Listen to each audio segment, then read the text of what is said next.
Салам алейкум, добрый вечер, дорогие друзья. Мы снова с вами вместе. Я Джамбулат Умаров со своим грозным взглядом. Сегодня мы с вами будем говорить о очень насущной, на мой взгляд, проблеме, которая волнует миллионы. Это то, как мы относимся к брошенным детям, как мы относимся к брошенным или бездомным старикам и так далее. В общем, очень тяжелая тема, на которую лично мне, чеченцу, кавказцу, мусульманину, говорить очень тяжело, потому что для меня это, как и многих моих соплеменников, это большой нонсенс, это большое удивление, потому что на Кавказе и здесь, в частности, в Чеченской Республике, нет домов престарелых, здесь нет приютов для детей. Здесь вообще нет такого мышления, что можно бросить отца или мать, или бросить своего ребенка, оставить его без имени, без племени, без рода, без семьи. Это невозможно. А невозможно это потому, что у нас в нашей чеченской среде, в нашем социуме, в нашем обществе это нерушимое правило, которое передается из поколения в поколение. Если ребенок остается без родителей, каким-то образом, волею судеб, остался он без родителей, никто не ждет, когда придут органы опеки. У этого ребенка по своему рождению уже есть органы опеки, которые называются его род, его семья, братья его отца, двоюродные, троюродные, представители рода, без разницы, просто чеченский народ. Пока жив чеченский народ, этот ребенок не останется ни без рода, ни без племени, ни без крова. Даже те дети, которые, казалось бы, должны бы были изначально быть изгоями, потому что их родители террористы, их родители воевали за ИГИЛ, запрещенный в России. И тем не менее, рука Рамзана Кадырова и щедрое сердце Аймани Несиевны Кадыровой и его маме, они дошли, дотянулись до этих детей и вернули их сюда, в свои семьи, в свой род, и вернули их в лоно собственного народа. До первой четверти 20 века, посмотрите, сколько было детей в русских семьях. В средней семье было 7, 8, 9 человек. В крестьянской семье было 7, 8, 9 человек.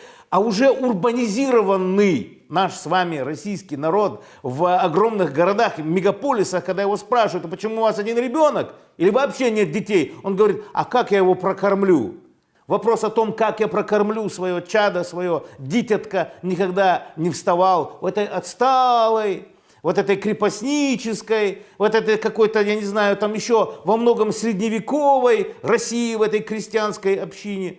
Как можно было батюшку с матушкой бросить где-то в каком-то приюте? Почему? С какого момента в России это стало нормальным? Ведь это не было нормальным в России еще каких-то, ну я не знаю, 100 лет тому назад. Просто вот эти напластования современности, так называемой иллюзорной свободы, вседозволенности, вот это все принесло одно единственное слово, которое было часто произносимо еще в 19 веке – нигилизм. Абсолютно параллельное отношение к самым святым вещам. А разве родители это не святые понятия, разве это не святые вещи? Так вот, в чеченском обществе, которые клянут из-за этой консервативности, которые клянут из-за приверженности к своим обычаям, традициям и правилам, так вот в этом чеченском обществе ни одна бабушка не останется бездомной только потому, что у бабушки, если она имеет детей и внуков, есть этот род по линии мужа. Если нет, то у нее есть род по линии ее отца. Если одну бабушку оставили без присмотра, это страшное пятно на века для любого тейпа, для любого тукума, то есть племени или рода в чеченском обществе. Это страшное пятно, которое ни в коем случае никогда замазать невозможно. Вот это и есть основное условие, посредством которого жив чеченский народ. Это основное условие, благодаря которому мы дружны, мы консолидированы, и в наших недрах, в недрах чеченского народа всегда есть место, особое место для единения, консолидации и согласия. Вот благодаря этим недрам, благодаря тому, что Ахмад Хаджи разбудил эти недра в чеченском народе, мы смогли победить международный терроризм и выстроить нашу республику с самого первого камня до вот этих величественных небоскребов, которыми сегодня любуются туристы со всего мира.